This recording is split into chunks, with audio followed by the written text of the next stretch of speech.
World of Tanks console has turned 8 today, and we're going to look at exactly what has happened with this new information, how you can earn a free tank within the game that we did a tank review of yesterday, and we're going to have a look through the string theory operation, the double silver events, everything that you need to know for this week, along with a little bit of initial thoughts on the new French-wheeled light tanks that are currently in the game, probably annoying the matchmaker to hell.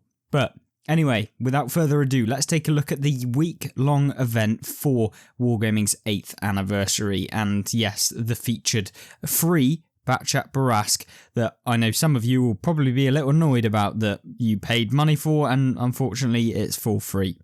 Anyway, the first thing, the Barask Challenge, probably the one thing that you want to know about within console and how you can actually get this tank for free. Essentially, you have to complete these challenges.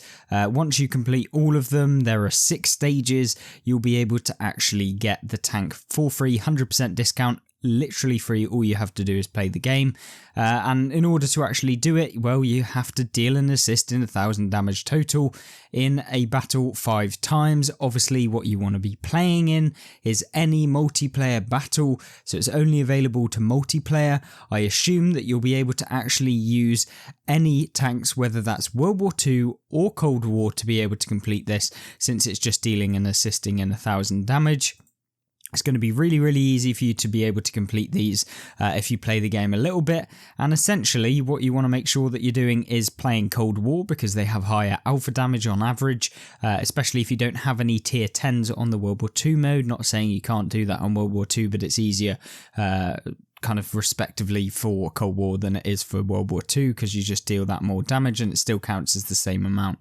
So pick the game mode that you're going to play on, pick on the highest tier or era vehicle that you want to play, and essentially all you've got to do is try and get 1,000 total damage and assistance within 30 battles, and that's 75 total. So over the course of the week you need to do that 75 times. That's 10 per day. That's a lot. Is it going to be able to be completed by most people?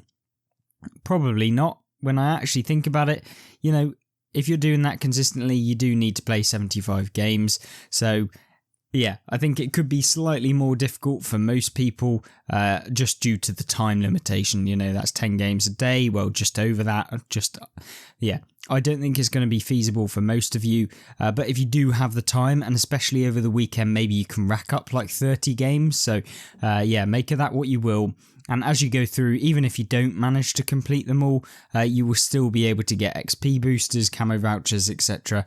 So it's definitely something I would recommend you do it, especially if you own it already, because you'll get the silver value of 3 million silver added into your account instead of receiving it for free because you already have it. Definitely something I'd recommend you do, and it will be a really good thing for everyone to be doing as well. What I'd have loved to actually see within this is, say if you already own the tank, maybe they release a skin along with it, which you would get instead of receiving the tank, which would be like kind of novel for those of you who paid money, and then you get this again rather than just giving you the silver. Maybe they could give you the silver equivalent and also a tank skin that is new for the tank that they're kind of doing these operations for. I think that would be kind of beneficial for the older players who have actually played the game and bought the tank in the first place. So yeah, that's my kind of view on that. Obviously, we've got plenty of other things going on, and string theory is here making its return, and this is probably the best operation for grinding through the tech trees you'll ever see within World of Tanks, and that's because essentially, if you can string together 5 wins within a row, you'll be able to get 5 times XP. Not only that, if you manage to string 4, 3, 2 battles in a row, you'll get the respected rewards, being like, say if it's 4 times, you'll be able to earn 4 times XP, which is the additional 300%. That's not 3 times XP because that's an additional 3 lots of the XP. So yeah, win 2 battles in a row, you get double XP, 3 times XP, 4 times XP, 5 times XP. And if you do manage to actually consecutively string games above 5 games, you will be limited to just getting 5 times XP. So you can't go to like 20 games in a row and get 20 times XP. It does limit it once you reach 5 battles in a row. Really, really good. Definitely something you won't be wanting to do, and this is something I've abused in the past to be able to get me up tech tree lines really, really quickly. And if you are like friends with people that maybe are better than you, or maybe you've got friends that you can rely on consistently if they're good players, and they can, you know, secure you wins, or if you're good at team playing with them, you know, you could be fairly average players, I don't know, but you could play with them as long as you've got good communication, you know how to work together as a team, you can benefit your team, and hopefully you can string together more wins as part of a platoon, which I would recommend. Definitely max out the platoon if you have friends to play, unlike myself where I have to rely on just playing on my own.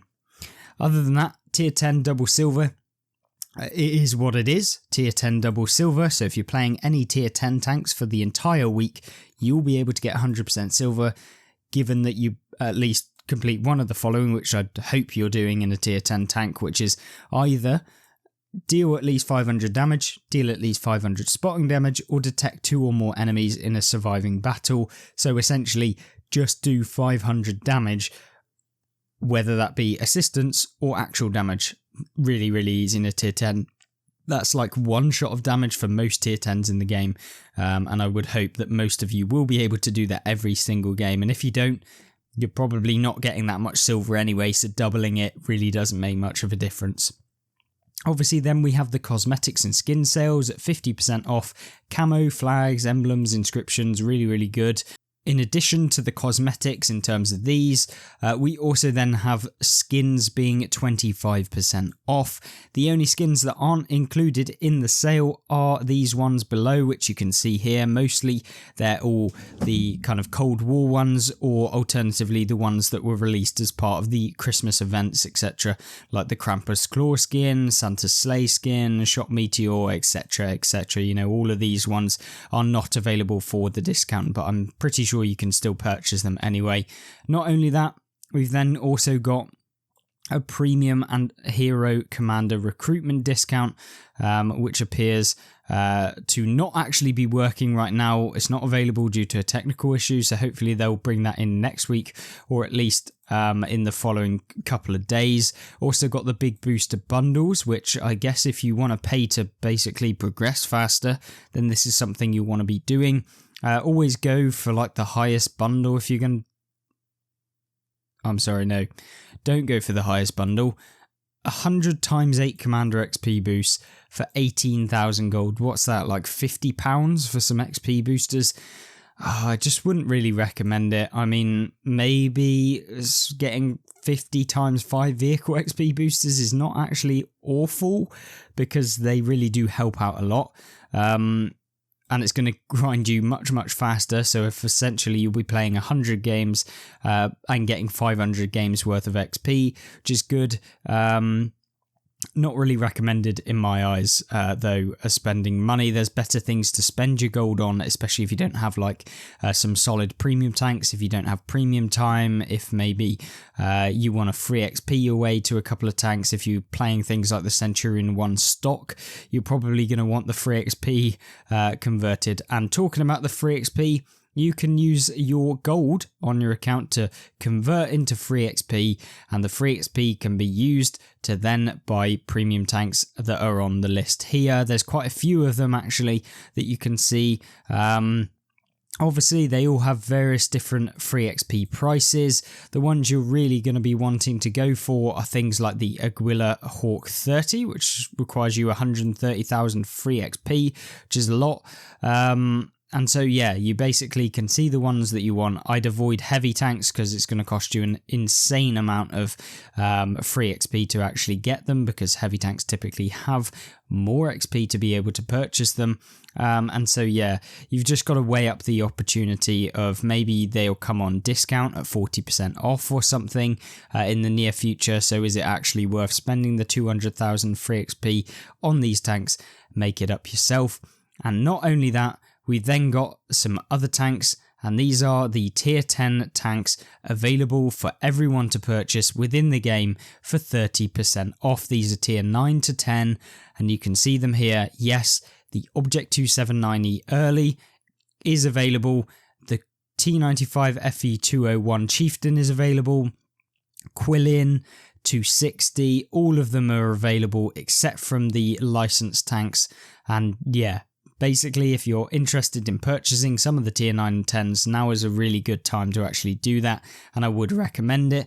And then of course we have the Cold War premium tanks at 30% discount as well, which are these ones here that you can just pause and have a look at. Same with the World War II premium tanks here, if you're interested in any of those. So yeah, definitely really good. 268 version 5 is a good one as well. And Wargaming want to thank you for joining us in the battle for 8 amazing years.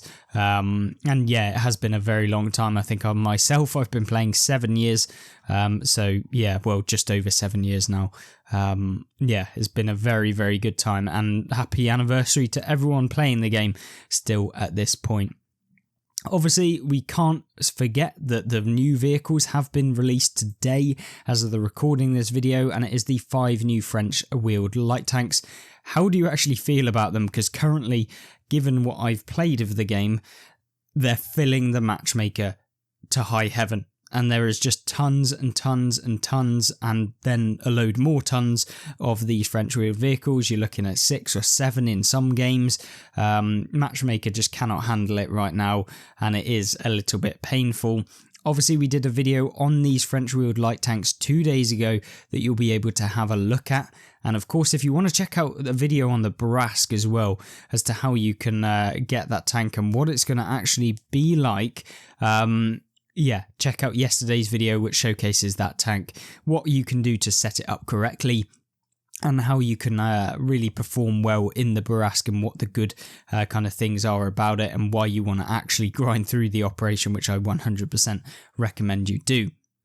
Now, not only this, it seems like it's just like a not only this video, but yeah, we've also got the season overtime, which is of course because the season has now ended on World of Tanks as of the 8th of February and will be in overtime, which is basically Wargaming's way of saying, here you go, here's the overtime event where you can basically buy more season pass levels, but you can't progress on the season pass anymore from the 8th of February, so it's no longer available to actually level up on the season pass. So for those of you who haven't got to rank 100, I'm very sorry for you, but you won't be able to unless you buy your way to season rank 100.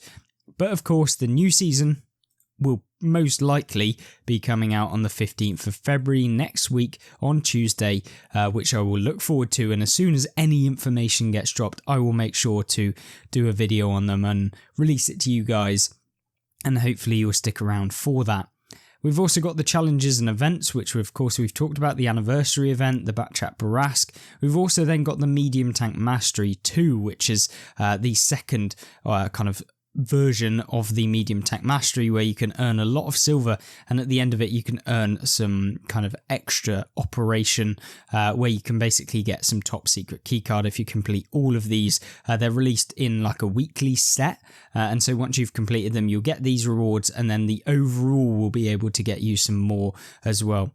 And as part of the Valentine's drop from the 8th to the 15th of February, you'll be able to get Valentine's emblems. So yeah, be mine if you are acceptable. You've got the heart, you know, these ones here. You can see them on the screen if you're interested in seeing what emblems you can get for free. They are available and awarded at random. And not only that, you'll get the Soviet Tier 4 Valentine 2 light tank as well. If you love a good earn challenge, complete the Valentine's drop 20 times. So basically just complete this 20 times by winning a battle. So 20 wins will get you the Tier 4 Valentine 2. So pretty decent. Available to multiplayer and co-op, and available to World War II and Cold War. So yeah, I guess it's time to stock up.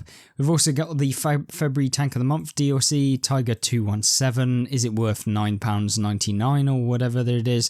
$9.99, £7 or whatever Wargaming price it at in the UK. Probably, maybe. I mean, it's not the best deal I've ever seen Wargaming do, so yeah, don't feel pressured into buying this Tank of the Month. Also got the weekly sales, which I wanted to talk about. I've got the T-34 Shielded and the T-34-88. T-34-88 is fantastic. T-34 Shielded, not so much. 50% discount. Is it worth it? Probably not. Soviet Tier 7, the KV-122, and the Tier 7 T-23E3. Are they worth it? Potentially. They're novel and interesting tanks, but nothing like super special. Then we have the IS-5 and the T-32A Proto. Are these worth 12,000 gold? God, it's not been a particularly great week so far for these bundles. So no, I wouldn't really recommend these, although they're not the worst things that you could purchase. And the T-32A is a T-32 that can auto-load. So yeah, job's a good one. Then we have the weekly deal where you can purchase 1 million silver for 1,250 gold if you're interested in just purchasing silver, and you can purchase all of the emblems here for 785 gold, which I would never recommend.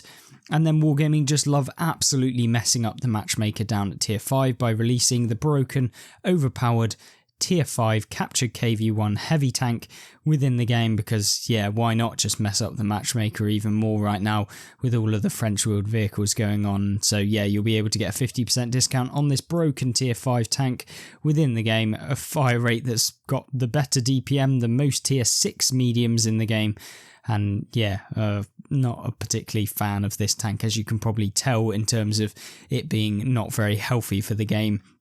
And then we have the Fatherland IS-3A, which isn't an autoloader for those of you thinking maybe the A stands for autoloader. It's just basically an IS-3 with a stock turret, and yeah, it's not really much else to it, to be honest. It's just like a premium IS-3, to be honest, with a skinned version over it. And yeah, you can get that at 50% discount. Maybe it's worth for you, but yeah, I certainly wouldn't be purchasing it anyway. Then we have, of course, the contracts available, Chiseled Tusk Machine that you can complete, daily play, of course, like the previous, where you can basically, the best rewards are 50 gold, 100 gold, confidential keycard or a classified keycard, and you can only get 1 drop per day for basically placing among the top 10 XP earners on your team. We've got the Mastery of the Hunt, where you can still complete these operations, where you get a load of silver. Charlemagne still in the store. February challenge for the Earn the Type 59-2, which you can check out a video of the tank and what it's like within World of Tanks console in a video 3 days ago now, as of recording this video, so 4 days ago from when you're watching this video. So yeah, check out what this new Type 59-2, well, not new, but new Earn operation as of 2022 can actually do for you in the game, and whether you should spend your time trying to grind out this as well as the Barask. And free XP conversion bonus, long haul, and that is pretty much it for this week. It's been a pretty long, big update for you guys, and of course we have the French-wheeled vehicles that have dropped into the game as of now that you can try out, test out. Tell me what you think about them in the description. Are they broken? Have they broken the matchmaker? How many tier 10 EBR 105s have you seen within the console version today? And do you think that they really are as good as they are on PC? In my personal opinion, I don't think they're as good as they are on PC, but they're not necessarily terrible. I just think that they don't really suit console as much as they do on the PC. So there's my opinion. Definitely ruining the matchmaker in terms of the kind of distribution of tanks. It's mainly just wheeled light tanks on everyone's team, but there you go. Hopefully you enjoyed this video. If you did, make sure to like, subscribe, check out other videos that are on screen right now. I hope you have a fantastic rest of your day and a fantastic rest of your week as well, and I hope you join me in the next one. Goodbye.